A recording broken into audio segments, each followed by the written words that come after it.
नमस्कार दोस्तों, स्वागत है आपका एक बार फिर से आपके अपने YouTube चैनल में। दोस्तों, आज का हमारा टॉपिक है वो होगा रिप्रोडक्टिव सिस्टम, यानी कि प्रजनन तंत्र। तो प्रजनन तंत्र क्या होता है, पहले हम ये बात करते हैं। तो किसी जाति के जीवों का अस्तित्व बनाए रखने के लिए जीव द्वारा अपने समान नए जीव पैदा करने की क्रिया, या एक प्रकार से हम क्लोनिंग कह सकते हैं। तो कोई जीव है वो अपना अस्तित्व बनाए रखने के लिए अपने समान नए जीव पैदा करता है, और इस क्रिया को ही अपने समान नए जीव पैदा करने की क्रिया को है वो प्रजनन या रिप्रोडक्शन कहा जाता है। तो इस प्रजनन क्रिया के अंदर या इस रिप्रोडक्शन के अंदर जो अंग भाग लेते हैं, उन अंगों के द्वारा मिलकर है वो तंत्र का निर्माण किया जाता है, यानी कि अंग मिलकर है वो प्रजनन तंत्र का निर्माण करते हैं। और प्रजनन तंत्र की उपस्थिति के आधार पर हम बात करेंगे मनुष्य के प्रजनन तंत्र की, यानी कि ह्यूमन का रिप्रोडक्टिव सिस्टम है वो किस प्रकार से होता है। तो जो मनुष्य है वो प्रजनन के आधार पर एक लिंगी सदस्य है। एक लिंगी का मतलब हुआ, यानी कि जो जन्म होता है मनुष्य के अंदर लैंगिक जन्म होता है।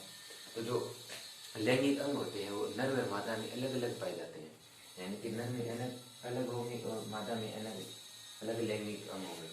तो उनकी उपस्थिति के आधार पर एक लिंगी सदस्य है और इन लक्षणों के आधार पर, यानी कि एक लिंगी लक्षण पाए जाते हैं, यानी कि अलग अलग अंग पाए जाते हैं। इनके आधार पर नर व मादा में विभिन्नता या एक प्रकार से कहें अंतर को, यानी कि लैंगिक लक्षणों के आधार पर नर व मादा में विभेदन करना, यानी कि बाह्य लक्षणों को देखकर या आंतरिक लक्षणों को देखकर ये, यानी कि ये नर और ये मादा है, इस प्रकार से विभेदन किया जाता है।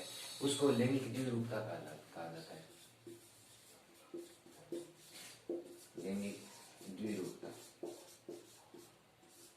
लैंगिक द्विरूपता। और इस लैंगिक द्विरूपता के आधार पर नर में अलग लक्षण पाए जाएंगे और मादा में अलग लक्षण पाए जाएंगे। तो किस प्रकार से हम बात कर लेते हैं, पहले बात इधर कर लेते हैं नर की और इधर मादा, यानी कि मेल और फीमेल की। इनके आधार पर अंतर की बात करें तो जो पहला अंतर तो यही हो गया कि जो नर होते हैं उनमें दाढ़ी मूंछ पाई जाती है, यानी कि किशोरावस्था में दाढ़ी मूंछें आने प्रारंभ हो जाती हैं। और मादाओं में इन बालों का मुंह पर अभाव होता है। और नर की आवाज जो भारी हो जाती है, ये जो होता है ये थ्रोट ये दिखलाता है, यानी कि गला है वो थोड़ा विस्तृत हो जाता है। और मादा की आवाज है वो महीन या पतली होती है। और जो मादाएं होती है उनमें स्तन, यानी कि ब्रेस्ट है या छाती में उभार होने लगता है और उनके आकार में वृद्धि होती है। और इन नर के अंदर जो होते हैं स्तन, वो एक अवशेषी अंग के रूप में रह जाते हैं। और इसके अलावा बात करें तो जो नर होते हैं उनकी हड्डियां मजबूत हो जाती है और इनकी हड्डियां कोमल होती है माताओं की। तो ये लैंगिक द्विरूपता के आधार पर नर व मादा में कुछ अंतर हो गए। और इन अंतरों के आधार पर ही हम अलग अलग अंग प्रजनन तंत्र के बारे में अध्ययन करेंगे। जैसे कि हमारा एक तो हो जाएगा नर प्रजनन तंत्र या मेल रिप्रोडक्टिव सिस्टम, और दूसरा हो जाएगा फीमेल रिप्रोडक्टिव सिस्टम। तो आज की क्लास में हम मेल रिप्रोडक्टिव सिस्टम, यानी कि मेल रिप्रोडक्टिव सिस्टम या नर प्रजनन तंत्र के बारे में, उसके अंदर कौन कौन से अंग पाए जाते हैं उनके बारे में हम विस्तृत अध्ययन करेंगे। तो चलिए क्लास को शुरू करते हैं। मेल रिप्रोडक्टिव सिस्टम में पाए जाने वाले प्रमुख अंगों की बात करते हैं। तो प्रमुख अंगों में जो मुख्य अंग होता है, यानी कि नर प्रजनन तंत्र का मुख्य प्रजनन अंग होता है वो होता है टेस्टिस या इसको हिंदी में वर्षण कहा जाता है। और सहायक अंगों में पाए जाएंगे अधिवर्षण या एपिडिडाइमिस, अधिवर्षण, शुक्रवाहिका, शुक्राशय एवं पेनिस या शिशन। और जनन ग्रंथियां, यानी कि कुछ ग्रंथियां पाई जाती है प्रजनन तंत्र के अंदर। तो वो फंक्शन एक होती है प्रोस्टेट और एक होती है काउपर या बल्बो यूरिथ्रल ग्रंथि भी कहा जाता है इसको। तो ये कुछ प्रमुख अंग पाए जाते हैं प्रजनन तंत्र के अंदर, नर प्रजनन तंत्र के अंतर्गत, और उनके प्रत्येक के बारे में वर्णन करेंगे। तो हमारा पहला टॉपिक है वर्षण या टेस्टिस। मनुष्य में वर्षण की उत्पत्ति है मेसोडर्म स्तर से होती है और ये हल्के गुलाबी रंग के होते हैं।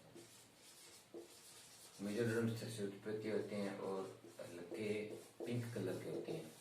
इनकी मोटाई होती है 4 से 5 सेंटीमीटर और लंबाई 2 से 3 सेंटीमीटर के करीब होती है। और इनका वजन होता है लगभग 10 से 15 ग्राम। और ये शरीर की उदर गुहा से बाहर लटकी हुई अवस्था में वो पाए जाते हैं। उदर गुहा से बाहर लटकी हुई अवस्था में तो एक जोड़ी संख्या में पाए जाते हैं, लटकी हुई अवस्था में पाए जाते हैं शरीर से बाहर, यानी कि उदर गुहा से बाहर। तो ये उदर गुहा से बाहर क्यों पाए जाते हैं? तो इनका जो कार्य होता है वो होता है शुक्राणु निर्माण करना, शुक्राणु का निर्माण करना। और जो शुक्राणु निर्माण होता है वह कम तापमान यानी कि शरीर से कम टेम्परेचर पर होता है।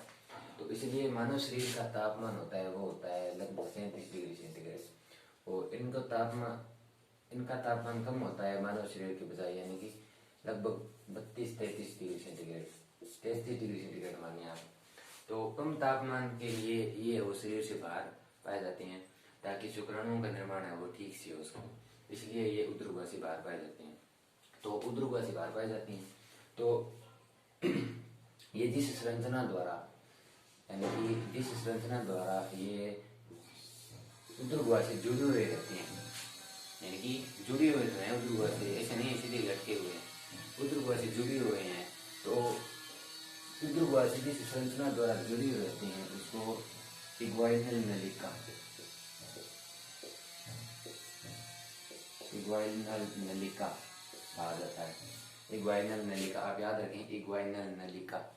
और जिस संरचना द्वारा, यानी कि ये तो हो गई उदर गुहा से, और जिस संरचना द्वारा ये उभरी हुई अवस्था में पाए जाते हैं उसको कहा जाता है गुबर्नेकुलम, गुबर्नेकुलम संरचना, यानी कि उभरी हुई अवस्था में वर्षण कोश से जुड़े रहते हैं, वर्षण है वो वर्षण कोश से जुड़े रहती हैं, उसको गुबर्नेकुलम संरचना कहा जाता है। तो यहाँ दो नाम आएंगे, इग्वाइनल नलिका तो द्वारा ये उदर गुहा से जुड़े होंगे और गुबर्नेकुलम संरचना द्वारा ये वर्षण कोश से जुड़े हुए होंगे। और इनकी मध्य स्तर की बात करें तो इनमें वो अरेखित पेशियां पाई जाती है, अरेखित पेशियां पाई जाती है। और इन अरेखित पेशियों का, ये जो पेशियां होती है इनको डार्कोस पेशी कहा जाता है, डार्कोस पेशी, डार्कोस पेशी। आपको 12th बोर्ड के अंदर 1-2 एग्जाम में पूछ लिया जाएगा 1-2 अंक के आधार पर कि जो डार्कोस पेशियां होती है उनका क्या कार्य होता है। तो जो सर्दियों में वर्षण है वो सर्दियों में बाहर का तापमान बहुत कम हो जाता है, इतना भी कम नहीं होना चाहिए कि इससे भी कम नहीं होना चाहिए तापमान। तो सर्दियों में बहुत कम हो जाता है तो संकुचित होकर वो वर्षण है वो शरीर की ओर चिपक जाती हैं, यानी कि ऊपर चिपक जाती हैं उदर गुहा की ओर। तो इस इनका जो चिपकना होता है या एक प्रकार से कहीं सिकुड़ना, तो वर्षण कोश या वर्षणों का सिकुड़ना है और डार्टोस पेशियों के कारण होता है, यानी कि सर्दियों में जो वर्षण कोश में सिकुड़न होती है और डार्टोस पेशी के कारण। नेक्स्ट हम बात करते हैं वर्षण की जो आंतरिक संरचना होती है और उसके कार्य हैं वो क्या होते हैं। तो एक वर्षण की आंतरिक संरचना में ये अंडाकार गोलाकार वर्षण है और इसकी आंतरिक संरचना की बात करते हैं। तो आंतरिक संरचना में जो बाहरी आवरण होता है, आंतरिक संरचना का बाहरी आवरण, इसको कहा जाता है ट्यूनिका वेजाइनालिस।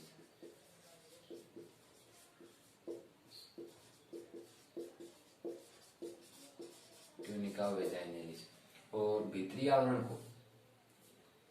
को कहा जाता है ट्यूनिका एल्बुजिनिया।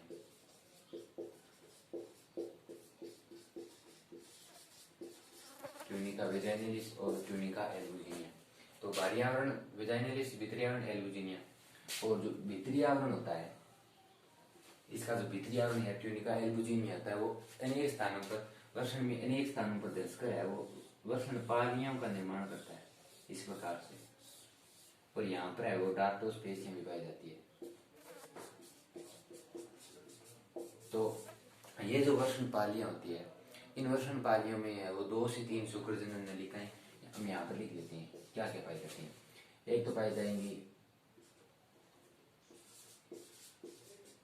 शुक्रजनन नलिकाएं, शुक्रजनन नलिकाएं। और दूसरी पाई जाएंगी रक्तवाहिनियां या ब्लड वेसल्स और लेडीज कोशिकाएं। ये 3 संरचनाएं हैं वो इन्वर्शन पालियों में जो त्रिभुजाकार में पाई जाती है, इन्वर्शन पालियों में ये 3 संरचनाएं पाई जाती है। हम यहाँ पर कर लेते हैं वर्षणपाली, प्रत्येक वर्षणपाली में ये 3 संरचनाएं पाई जाएंगी। तो इनके कार्य क्या होते हैं, यानी कि इन वर्षणपाली में पाई जाने वाली इनमें प्रत्येक के कार्य क्या होते हैं। तो पहले हम बात करेंगे लेडी कोशिकाओं का। तो लेडी कोशिकाओं का प्रमुख कार्य यही होता है कि जो शुक्राणु बनते हैं उनमें टेस्टोस्टेरोन का हार्मोन का स्रावन करना, यानी कि टेस्टोस्टेरोन हार्मोन का स्रावन है वो लेडी कोशिकाओं द्वारा किया जाता है। टेस्टोस्टेरोन हार्मोन का स्रावन लेडी कोशिकाओं के द्वारा किया जाता है। एक नंबर में मोस्ट इंपॉर्टेंट पूछा जाता है कि लेडी कोशिकाओं का प्रमुख कार्य क्या होता है। तो या इस प्रकार से पूछा जाता है कि टेस्टोस्टेरोन हार्मोन किन कोशिकाओं द्वारा स्रावित किया जाता है। तो आप सीधे लिख आता हूँ वर्षण के द्वारा, डायरेक्ट वर्षण नहीं लिखना, ऐसा लिखना है लेडी कोशिकाओं के द्वारा या वर्ष में पाई जाने वाली लेडी कोशिकाओं के द्वारा, ठीक है। और रक्त वाहिनियों का कार्य हो गया रक्त का स्थानांतरण करना वर्षण के अंदर। और नेक्स्ट हम बात करते हैं शुक्रजनन नलिकाओं की। तो एक टॉपिक पूछता है कि या एक प्रश्न पूछा जाता है कि वर्षण की संरचनात्मक व क्रियात्मक इकाई क्या होती है। वर्षण की संरचनात्मक व क्रियात्मक इकाई तो वो शुक्रजनन नलिका ही होती है। आप इसको स्टार मार्क कर लीजिए। वर्षण की संरचनात्मक व क्रियात्मक इकाई शुक्रजनन नलिका होती है। और इस शुक्रजनन नलिका में 2 भाग पाए जाते हैं, बाहरी आवरण ट्यूनिका प्रोपिडिया होता है, ट्यूनिका प्रोपिया, ट्यूनिका प्रोपिया, ट्यूनिका वेजाइनलिस, एल्बुलिनिया और प्रोपिया, तीनों मिक्स से हैं, पर आप इनको मिक्स ना कर लें, कंफ्यूजन हो जाएंगे, अलग अलग याद रखें।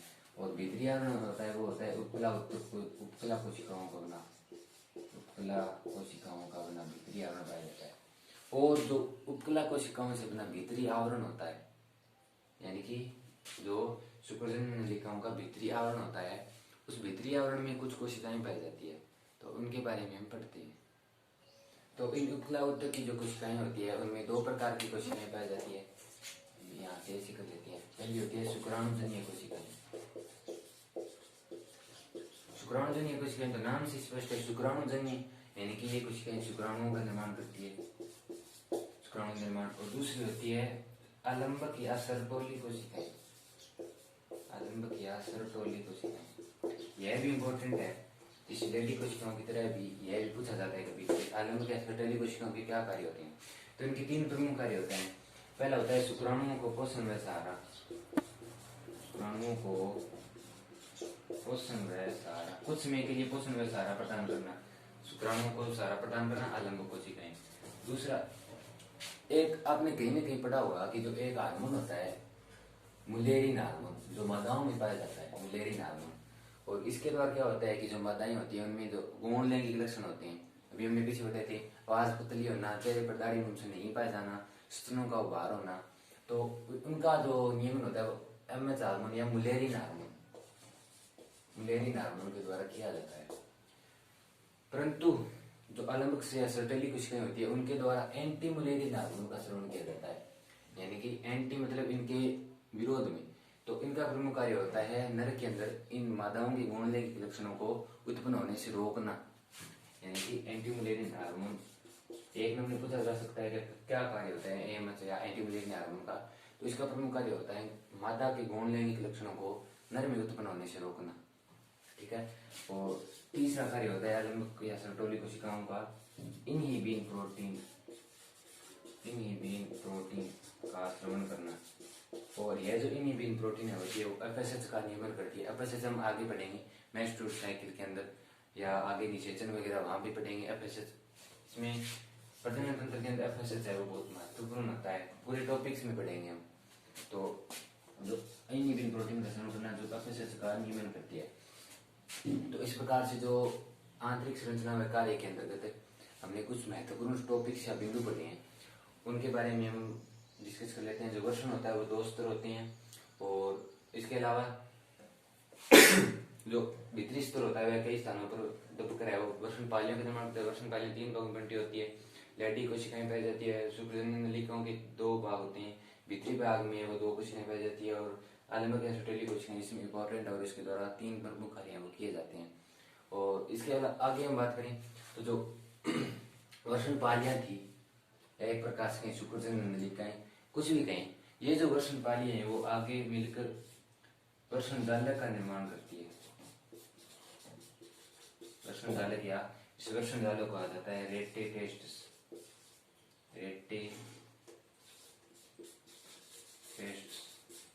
और इस वर्षण जालक जो 15 से 20 आगे संमिलित कुंडलित नलिकाओं में खुलती है। 15 से 20 संमिलित कुंडलित नलिकाओं में खुलती है, जो शुक्र वाहिकाएं कहलाती है। शुक्र वाहिका ना कि शुक्राणु वाहिकाएं, शुक्र वाहिकाएं कहलाती है। और ये शुक्र वाहिकाएं आगे अधिवर्षण की ओर गमन करती है, यानी कि अधिवर्षण की ओर गमन करती है। यहाँ तक है वो रेटेटेस्ट था वर्षण जालक की संरचना थी। उसके बाद यह अधिवर्षण शुरू होता है। अब हम पढ़ते हैं अधिवर्षण के बारे में। नेक्स्ट हम बात करते हैं अधिवर्षण की, जिसको एपिडिडाइमिस कहा जाता है। तो अधिवर्षण होता है वो, यहाँ तक हमने पढ़ लिया था कि जो वर्षण पाली है वो वर्षण जालक का निर्माण करती है। और वर्षण जालक से निकलने के पश्चात जो शुक्र वाहिकाएं होती है, यह एक प्रकार से कहीं वर्षण से निकलने के पश्चात शुक्र वाहिकाएं हैं वो 5 से 6 मीटर कुंडलित नलिका, यानी कि ये कुंडलित नलिका होती है बहुत जटिल टाइप की, कुंडलित नलिका के रूप में है वो अधिवर्षण का निर्माण करती है। यानी कि शुक्र वाहिकाएं है वो आगे मिलकर अधिवर्षण का निर्माण करती है। इसको अधिवर्षण कहा जाता है। और इस अधिवर्षण को है वो कोमा का आकार का होता है। कोमा का आकार, ये ऊपर से तरफ इस प्रकार से होता है। तो ये कोमा के आकार का लग रहा है। तो कोमा के आकार का जो अधिवर्षण होता है उसके 3 भाग पाए जाते हैं, कैपुट, कार्पस और कोडा। तो जो ऊपरी भाग होता है उसको कैपुट या शीर्ष कहा जाता है, मध्य भाग को कार्पस कहा जाता है और नीचे कुंडलित भाग को वो कोडा कहा जाता है। सिंपल से है, कैपुट, कार्पस, कोडा। इसको एपिडिडाइमिस कहा जाता है, इंग्लिश में याद रखें एपिडिडिमस या एपिडिडाइमस भी कहा जाता है, कोई भी याद रखें। तो इसके 3 भाग थे। और इसके कार्यों की बात करें तो जो अधिवर्षण होता है वो कुछ समय के लिए शुक्राणुओं का संग्रहण करता है, कुछ समय के लिए संग्रहण शुक्राणुओं का, और शुक्राणुओं को ऊर्जा प्रदान करना। तो कुछ समय के लिए रुके हैं तो ऊर्जा प्रदान तो करेगा ही, शुक्राणुओं को ऊर्जा प्रदान करना। और तीसरा टॉपिक होता है, एक शब्द आता है शुक्राणुओं का योग्यतार्जन। योग्यतार्जन, तो योग्यतार्जन क्या होता है? यानी कि शुक्राणु की वह अवस्था जब वो किसी अंडाणु को या ओवम को निषेचित करने के लिए अनुकूलित हो गए हैं, यानी कि परिपक्व हो गई हैं, अब वो निषेचन में भाग ले सकते हैं, तो उसको शुक्राणु का योग्यतार्जन कहा जाता है। और कुछ जीवाणुओं में शुक्राणु का योग्यतार्जन है वो इस अधिवर्षण के द्वारा किया जाता है। तो लिख लेते हैं, कुछ जीवों में शुक्राणुओं का योग्यतार्जन। तो इस प्रकार से यह जो अधिवर्षण होता है वह महत्वपूर्ण कार्य करता है प्रजनन तंत्र के अंतर्गत। योग्यतार्जन में करता है, कुछ में शुक्राणु संग्रहण करता है, उनको ऊर्जा प्रदान करता है। और उसके बाद यह जो अधिवर्षण होता है वो आगे शुक्र वाहिनी में खुलता है। शुक्र वाहिनी, इसको वेस्ट डिफरेंस भी कहा जाता है, वेस्ट डिफरेंस। तो यह अधिवर्षण कंप्लीट हो गया। अब हम पढ़ते हैं वेस्ट डिफरेंस या शुक्र वाहिनी या शुक्राणु वाहिनी के बारे में। तो जो अधिवर्षण का अंतिम भाग होता है वह शुक्र वाहिनी नलिका या वेस्ट डिफरेंस में खुलता है। और यह जो शुक्र वाहिनी नलिका होती है उसमें कूट सतृक पक्षमा भी खुला पाई जाती है। और इसके कारण क्या होता है कि जो शुक्राणु होते हैं वो गमन में सहायता करती है, उनकी गमन आसानी से कर लेते हैं। और इसके अलावा जो शुक्र वाहिनी होती है उसमें ग्रंथिल कोशिकाओं से स्रावित द्रव के कारण, ग्रंथिल कोशिकाओं से स्रावित द्रव के कारण मार्ग है वो नम बना रहता है, जिससे कि और अधिक आसानी होती है शुक्राणुओं की। और यह जो शुक्र वाहिनी नलिका होती है वो वक्षण नाल से होते हुए मूत्र वाहिनी नलिका के चारों ओर लूप बनाकर वो अंतिम रूप से एक फूली हुई संरचना या तुम्बिका, इंग्लिश में एम्पुला, तुम्बिका या एम्पुला में खुलती है। और इसी तुम्बिका में शुक्राशय नलिका या शुक्राशय से आने वाली नलिका वो भी खुलती है। तो ये शुक्राशय हो गया। और इधर से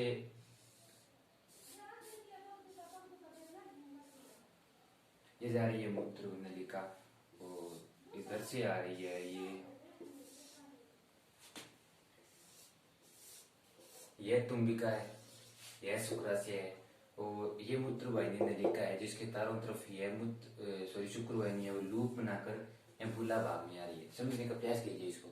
इस प्रकार से अंतिम रूप से एम्पुला में शुक्राशय वाहिनी और मूत्रवाहिनी ये होगी और शुक्रवाहिनी है वो खुलती है एम्पुला भाग में।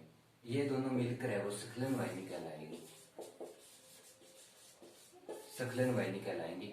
और इसके बाद ये आगे जाएंगी और इधर से मूत्रवाहिनी नलिका आएंगी और यहाँ पर प्रोस्टेट ग्रंथि पाई जाएगी, प्रोस्टेट ग्रंथि पाई जाएगी। और अभी ये आगे संयुक्त मार्ग बन जाएगा जिसको मूत्र जनन मार्ग कहा जाता है। इसका अभी आगे बढ़ेंगे, नेक्स्ट टॉपिक मूत्र जनन मार्ग कहा जाएगा। तो इस प्रकार से शुक्रवाहिनी है वो उसमें पक्षमा पाए जाते हैं, शुक्राणु के गमन में सहायता होती है और शुक्राशय के साथ मिलकर वह स्खलन वाहिका का निर्माण करती है जो बाद में मूत्र जनन मार्ग में खुलती है। अब हम बात करते हैं शुक्राशय की। तो जो शुक्राशय होता है वह वीर्य का लगभग 50% भाग बनाता है, वीर्य का लगभग 50% भाग बनाता है। और इस शुक्राशय से स्रावित जो तरल द्रव होता है उसको शुक्र द्रव कहा जाता है, शुक्र द्रव। और इस शुक्र द्रव में प्रोस्टाग्लैंडिस पाया जाएगा, प्रोस्टाग्लैंडिस। और इस प्रोस्टाग्लैंडिस के द्वारा तरंगीय गति उत्पन्न की जाती है जो शुक्राणु के गमन में सहायता करती है।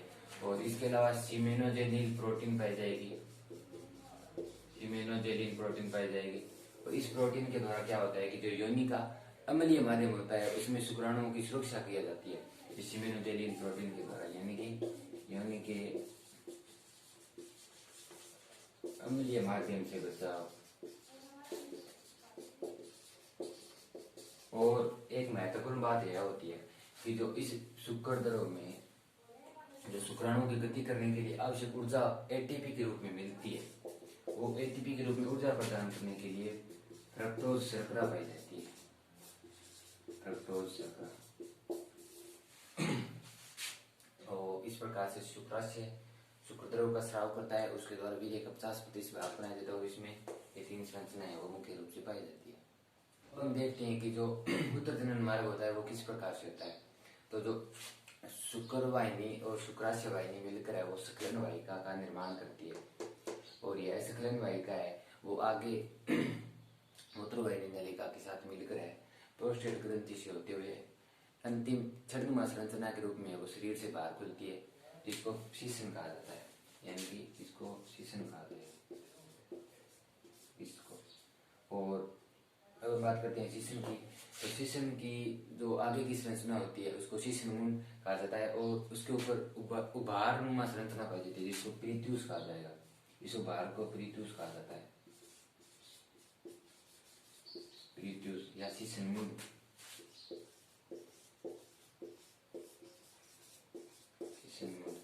तो यह जो है मूत्र जनन मार्ग यानी कि मूत्र मार्ग भी होता है और जनन मार्ग भी होता है। तो इनका नियंत्रण कौन करता है? इनका नियंत्रण करती है प्रोस्टेट ग्रंथि, प्रोस्टेट ग्रंथि। और तो एक सामान्य अवस्था में जो शीशन होता है वह संकुचित अवस्था में छोटा होता है, संकुचित अवस्था में छोटा होता है। परंतु जब लैंगिक उत्तेजना होती है या सेक्सुअल अट्रैक्शन होता है तो उसके कारण यह जो शीशन या पेनिस होता है, इसको इंग्लिश में पेनिस कहा जाता है, पेनिस होता है वो तनकर लंबाई में बहुत बड़ा हो जाता है और इसकी लंबाई है वो 10 से 11 इंच तक हो जाती है लैंगिक उत्तेजना के दौरान। और इस शीशन का प्रमुख कार्य होता है वीर्य सिंचन करना, यानी कि माता की योनि के अंदर वीर्य को पहुंचाना या सीमन या शुक्राणु को पहुंचाने का कार्य वो शीशन के द्वारा किया जाता है। इसके अलावा मूत्र त्यागने में भी सहायता करता है। तो इसकी आंतरिक संरचना की बात करें तो जो शीशन होता है उसमें 3 डोरियां पाई जाएंगी, 3 डोरियां पाई जाएंगी और इनके नाम होते हैं, यहाँ पे देखिए, कार्पोरा, केवर्नोसा और कार्पोरा स्पोंजियोसा। तो जो पार्श्व की या साइड की जो दोनों डोरी होती हैं उनको कहा जाता है कार्पो केवर्नोसा, यानी कि ये दो डोरियां होती है। और मध्य में पाई जाने वाली डोरी को कार्पोरा स्पोंजियोसम कहा जाता है, जो एक डोरी होती है। तो लैंगिक उत्तेजना के दौरान इनमें पाए जाने वाले रक्त कोट वो बढ़ जाते हैं, परिणाम स्वरूप यह लंबाई में बड़ा हो जाता है। परंतु सामान्य अवस्था में ये रक्त कोट खाली होते हैं, यानी कि इन डोरी में रक्त नहीं होता, परिणाम स्वरूप यह छोटा व संकुचित स्थिर अवस्था में पाया जाता है।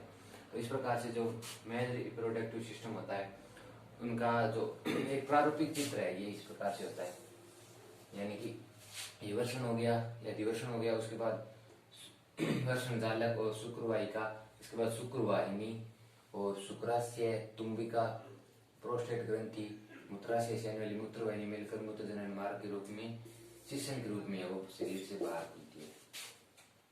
मनुष्य के नर प्रजनन तंत्र के अंतर्गत आने वाले अंगों के बारे में हमने पढ़ लिया है। तो हम बात करते हैं उनके अंतर्गत सहायक जनन ग्रंथि है वो कौन कौन सी होती है। तो शुक्राशय के बारे में हमने पढ़ लिया है, इसको अंतःस्रावी ग्रंथि के रूप में गिना जाता है। तो हम बात करते हैं प्रोस्टेट ग्रंथि की और काउपर ग्रंथि की। प्रोस्टेट ग्रंथि की बात करें तो जो इसके द्वारा तरल स्रावित किया जाता है तो वो अधिवर्षण द्रव के साथ मिलकर 10 से 15% यानी कि वीर्य का 10 से 15% भाग बनाता है। और इसे स्रावित भाग में स्पर्मीन, फाइब्रिनोलाइसिन,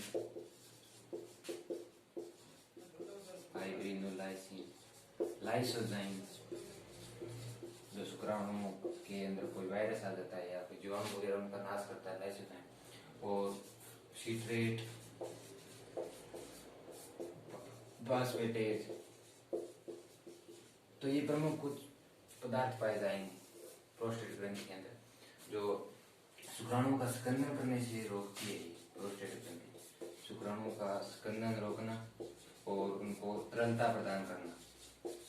स्कंदन मतलब गाढ़ापन, तो गाढ़ापन रोकेगा तो तरलता प्रदान करेगा।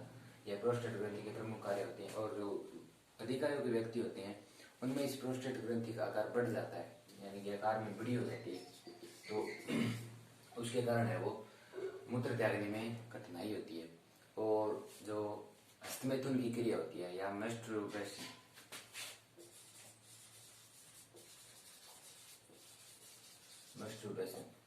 तो यह एक क्रिया होती है जिसके द्वारा शुक्राणुओं को जानबूझकर शरीर से बाहर निकाला जाता है।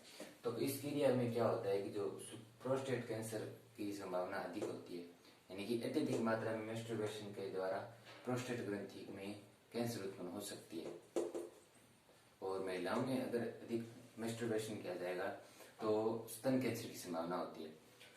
तो ये तो होगी प्रोस्टेट। अब हम बात करते हैं काउपर ग्रंथि। काउपर ग्रंथि को बल्बो यूरिथ्रल भी कहा जाता है। बल्बो यूरिथ्रल नाम याद रखें, बल्बो यूरिथ्रल ग्रंथि। तो उसके द्वारा है वो वीर्य का 5% भाग बनाया जाता है और इसे स्रावित तरल में है वो क्षारीय तरल होता है और इसके द्वारा वीर्य को ऊर्जा प्रदान की जाती है।